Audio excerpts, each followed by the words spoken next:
साथियों, आदाब, सलाम, नमस्कार। नवंबर का महीना चल रहा है। यह जैसा कि आप जानते हैं कि यह महीना त्योहारों का महीना है। सबसे अधिक त्योहार पर्व इस महीने में है। इस महीने में सबसे अधिक यानी 22 दिन, 30 दिन के महीना है और 30 दिन में 22 दिन जो है त्योहार है, पर्व है, व्रत है। ठीक है। इस त्योहार के जश्न में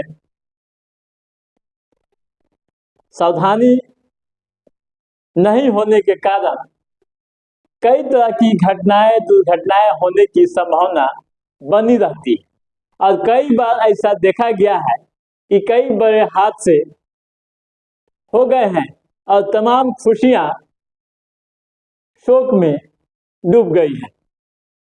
तो आज के एपिसोड में हम इसी मुद्दे पर चर्चा करेंगे कि खासकर दीपावली और छठ के दौरान हमें क्या करना चाहिए और क्या नहीं करनी चाहिए, जिससे कोई बड़ी घटना न हो, कोई बड़ा हादसा न हो, कहीं आग नहीं लगे। जैसा कि आपको मालूम है कि दीपावली के समय और छठ के समय आतिशबाजी व दिए की आग से हमेशा बड़ी क्षति होती रहती है और प्रत्येक साल नुकसान होने की खबरें आती रहती है। तो इन तमाम मुद्दों को ध्यान में रखते हुए बिहार अग्निशमन सेवा ने एक गाइडलाइन जारी किया है। बिहार अग्निशमन सेवा ने एक गाइडलाइन जारी किया है और बताया है कि दीपावली और छठ के समय आप क्या करें और क्या नहीं करें, किस तरह की सावधानियां बरतें, किस तरह की सावधानियां बरतें। तो आइए पहले हम देखते हैं कि दीपावली और छठ के दौरान खासकर जब आतिशबाजी हो रही है, पटाखे छोड़े जा रहे हैं, तो हमें क्या करना चाहिए और क्या नहीं करनी चाहिए। ठीक है। तो जो गाइडलाइन आया है मुख्यालय से, उस पर हम सिलसिलेवार आपको बताने की कोशिश करते हैं। ठीक है। पहली बात, पटाखा की यहाँ बिक्री होती है, जहाँ भंडारण है, जहाँ भंडारण हुआ है, वहां 2 ड्राम पानी के साथ अग्निशमन मशीन, अग्निशामक मशीन रखना चाहिए, ताकि कोई हादसा होने पर, किसी तरह के विस्फोट होने पर जल्द ही उस पर काबू पाया जा सके। ठीक है। पहले ये ध्यान रखने की जरूरत है, एक जिम्मेवार नागरिक के तौर पर, एक जिम्मेवार नागरिक के तौर पर इस पर ध्यान देने की जरूरत है। दूसरी बात, बच्चे जब आतिशबाजी कर रहे हैं, पटाखा छोड़ रहे हैं, तो वहां अभिभावक को नजर रखनी चाहिए, अभिभावक को नजर रखनी चाहिए जो किस तरह से आतिशबाजी कर रहे हैं। और तीसरी बात, तंग गलियों या घनी आबादियों में या घरों में पटाखे नहीं बजने चाहिए। ध्यान रखिए, जो मैं कह रहा हूं आप सुन लीजिए, याद कीजिएगा। तंग गलियों, घनी आबादी, जहां भीड़ है, या फिर घरों में पटाखे नहीं बजने चाहिए। इससे बड़ा नुकसान होता है, से बड़ा नुकसान होता है। आगे मैं बता दूं कि आतिशबाजी करते समय जो उस पर लिखे गए मैसेज हैं, उस पटाखे पर सुरक्षा से संबंधित जो मैसेज लिखे गए हैं, उसको जरूर पढ़िए, उसको जरूर पढ़िए। उसके बाद घर में अधिक पटाखे नहीं रखिए। विभाग ने जो गाइडलाइन जारी किया है, उसमें बताया है कि घरों में अधिक पटाखे नहीं रखें। उसके बाद अक्सर एक शिकायतें मिलती रहती है, खबरें आती रहती है कि दीपावली के समय, धनतेरस के समय दुकानों में लोग पूजा पाठ के बाद दिए जला देते हैं और जल या मोमबत्ती जलाकर बगैर बुझाए दुकानें बंद कर वापस आ जाते। तो ऐसा नहीं होना चाहिए, ऐसा नहीं होना चाहिए। दुकान बंद करते समय सावधानी से ये देख लें कि दिए बुझे हैं कि नहीं, मोमबत्तियां बुझी हैं कि नहीं, ताकि आगे कोई घटना दुर्घटना न हो। जैसे कहते हैं ना कि सावधानी गई दुर्घटना हुई, और यही अक्सर हाँ होता है।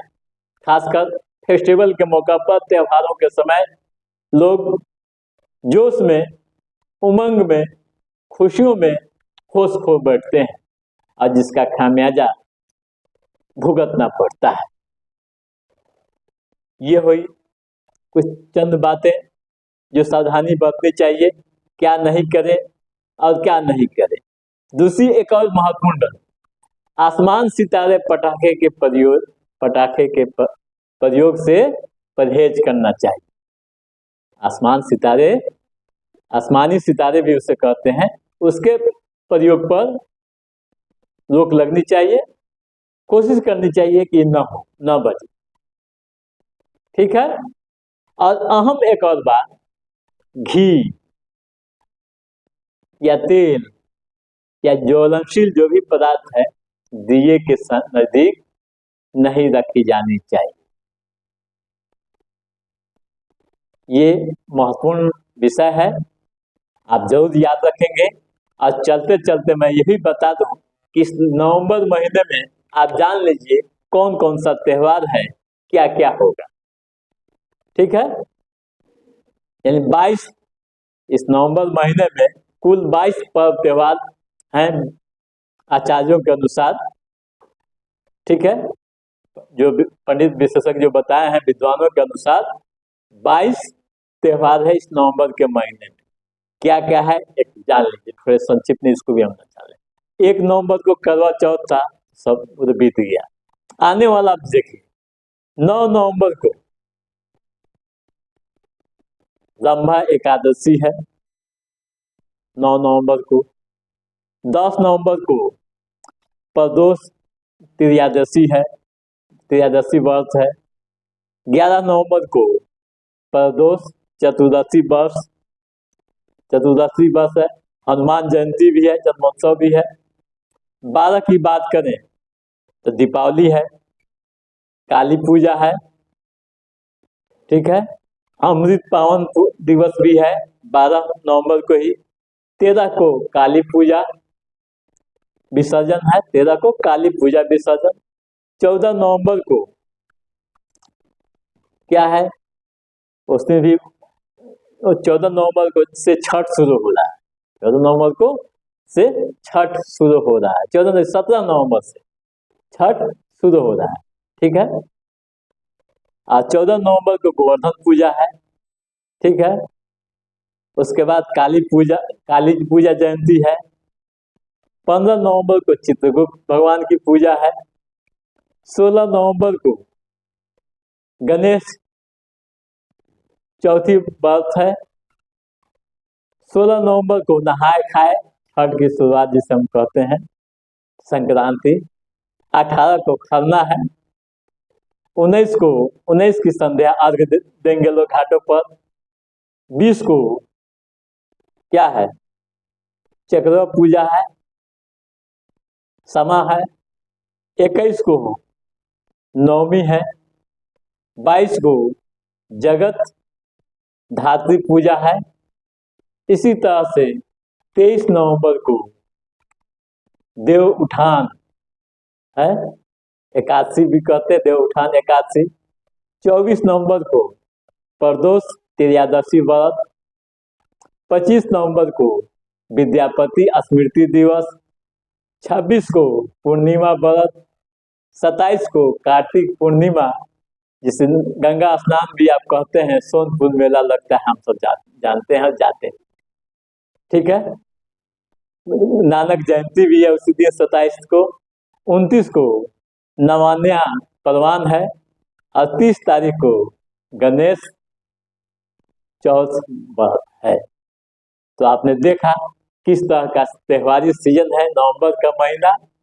तो आप सावधानी बरतें, सावधानी के साथ फेस्टिवल मनाएं और खुशियां बांटें और खूब खुश रहें। इन्हीं कामनाओं के साथ आप तमाम देशवासियों को पर्व की ढेर सारी शुभकामनाएं, अग्रिम बधाई।